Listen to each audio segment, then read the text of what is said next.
Hi everyone, जय जगन्नाथ। मु लक्ष्मीप्रिया आपण मानक स्वागत करुच्ची मो यूट्यूब चैनल मिस मिलन ब्लॉग को। तो आज हूँ सावित्री व्रत।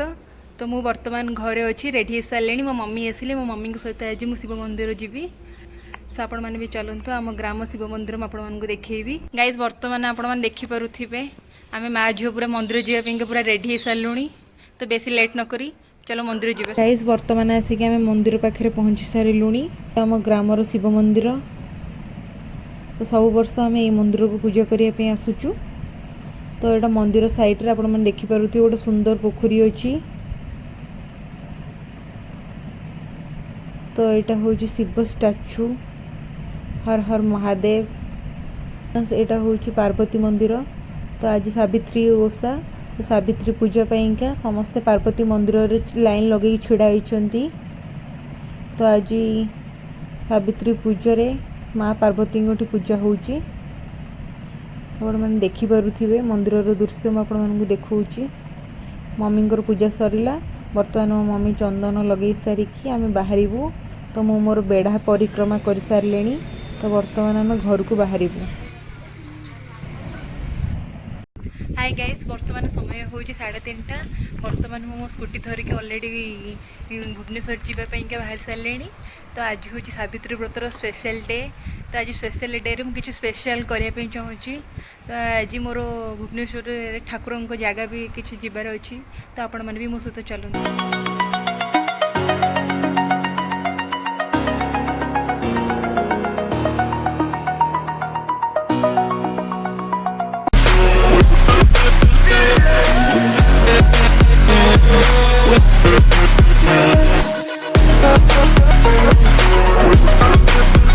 गाइस बर्तमान मुझे आसिक राम मंदिर पाखे पहुँच सारी। आपण मैंने देखिपे राम मंदिर दृश्य। तो आज मोर बहुत इच्छा थिला राम मंदिर ठाकुर दर्शन करिवार। तो मु तो आसी जाइए। आपण मैंने देखिपे आज गहली भी बहुत भाव बढ़ी जाइए। तो गहली तो स्वाभाविक हम जेहेतु आज सावित्री व्रत अच्छी। तो समस्ते भुवनेश्वर जो मैंने रोचन सब राम मंदिर को आस दर्शन पाइंका। तो जेहेतु भुवनेश्वर फेमस मंदिर राम मंदिर। तो चलतु आम जीवा राम मंदिर ठाकुर दर्शन करवा।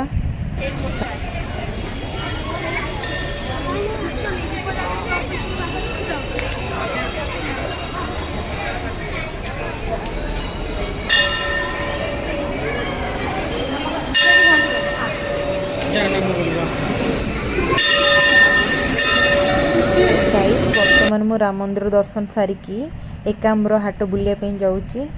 तो आपण मैंने भी मो सहित चलतु। मुझे आपको एकाम्र हाटर किसी दृश्य देखी। फाइनाली मुझे एकाम्र हाटर आसिक पहुँच सारी।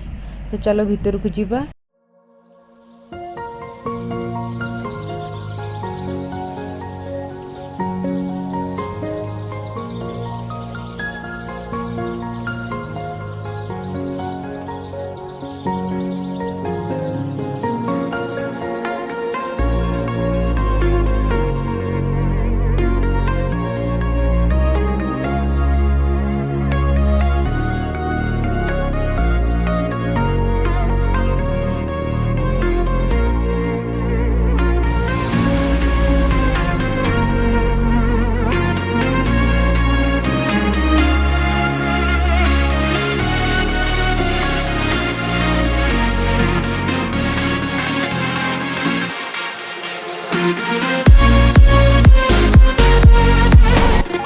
गाइस बर्तमान मोर एकाम्र हाट बुलाबुली सरीगला। तो वर्तमान समय रे बेसी लोक नाहांती। तो एते किसी खास लागिलानी। तो ओके चलो आम घर को रिटर्न करिबा। तो गाइस जदि आपण मानकु मोर आजिर भिडियोटी भल लगी तो प्लीज़ मो चैनल को सब्सक्राइब करेंगे। मो भिडियोटी को लाइक शेयर करेंगे और कमेंट करने जमा भी भूलिए नहीं।